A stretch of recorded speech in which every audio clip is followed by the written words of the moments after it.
presidential candidate of the All Progressives Congress, Bola Ahmed Tinubu, has come under criticism for not showing up at the signing.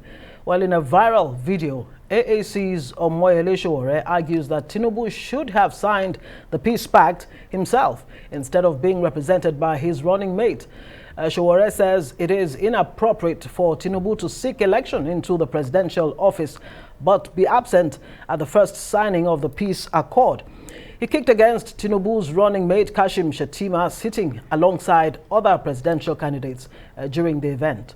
I confronted him, why is he sitting here when Tinubu is not here? You understand?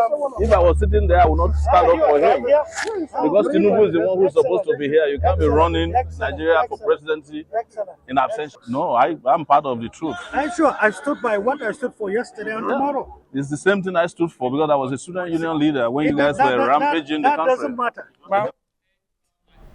Well, joining us now in the studio, the Secretary of the National Peace Committee, Father Atta Barkindo, and a RISE analyst, Dr. Sam Amadi. Well, thank you so much for joining us on Newsnight tonight. First of all, just going by that click, Father Barkindo, is that just much ado about nothing really? How significant, or how important is the issue that Sowore raised, talking about the absence of Bola Ahmed Tinubu at this peace accord and signing ceremony? Father Barkindo. Thank you so much for having me. Let us be honest. We have 18 political parties, and out of the 18, I think that 3 political parties were not present. For whatever reasons, I cannot tell. At least we appreciate the fact that for APC, Tinubu was represented by his vice. There was no concrete reason that was given to us as to why he did not turn up.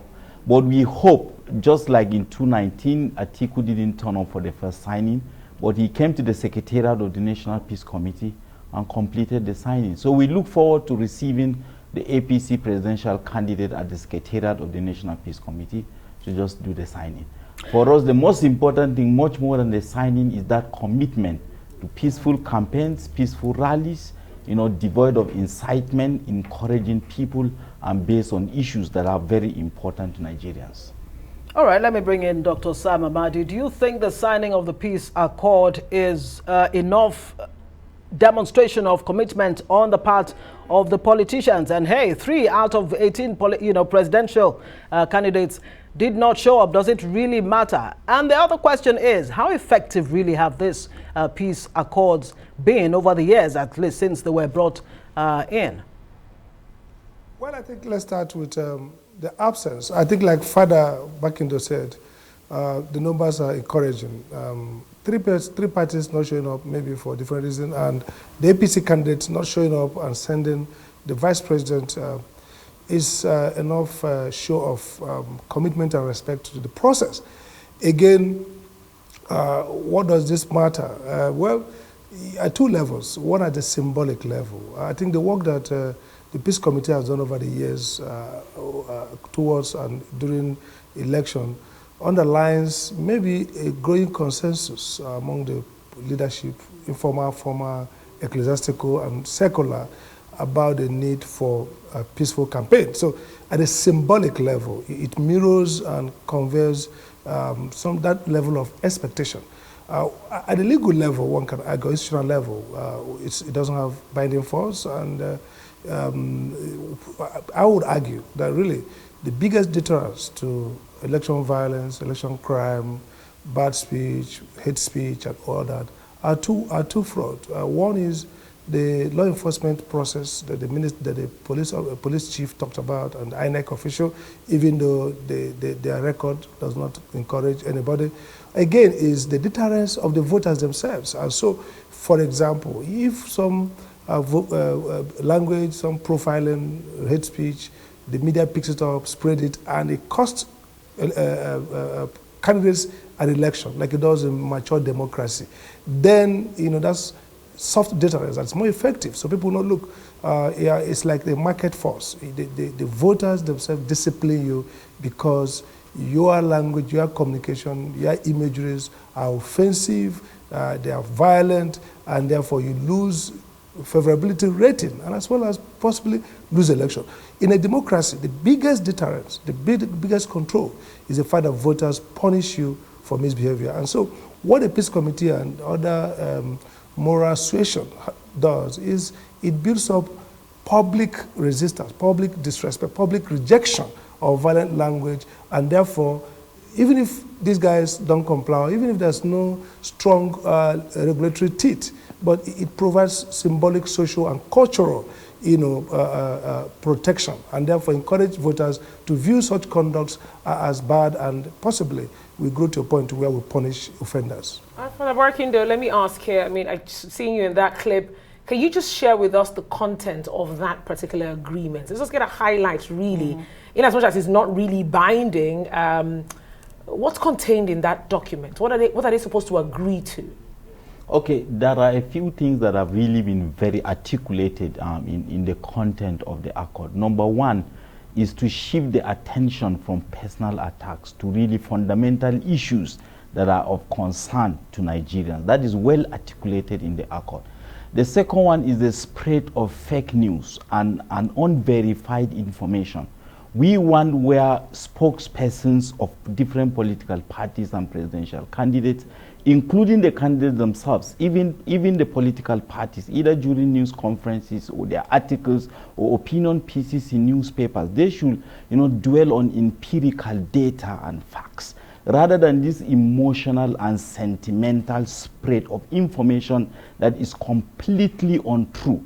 And that creates the platform, for incitement and for forming perceptions that could be very dangerous to the integrity, of the electoral process. And these are the issues that are well articulated in the accord itself. But that's not just the candidates signing to it. Their followers, their representatives, how much can they really control what they say when, they're on the hot seat? So how do you control that? So part of the accord actually is to ask the chairman of the parties, the candidates, the spokesperson, to please appeal to their followers. And I think that is why part of the responsibility of the political parties is continuous sensitization and awareness creation, for their followers. I think this is the deepest responsibility of the political parties. It has to be done, and it has to be done continuously. All right, Dr. Sam Amadi, before we wrap this conversation, Showore made a point. He said, look, the whole idea of signing a peace accord almost, says that Nigeria is at war. Do you agree with that? And really, what does it say? Does it show that we are maturing in our democracy, or is it even a sign of immaturity that we have to sign a peace accord? I think it's a sign of immaturity, and I agree with Showere. Elections in Nigeria have a component, overwhelming component of warfare. Even with the deployment of security, you think probably Nigeria is going to war.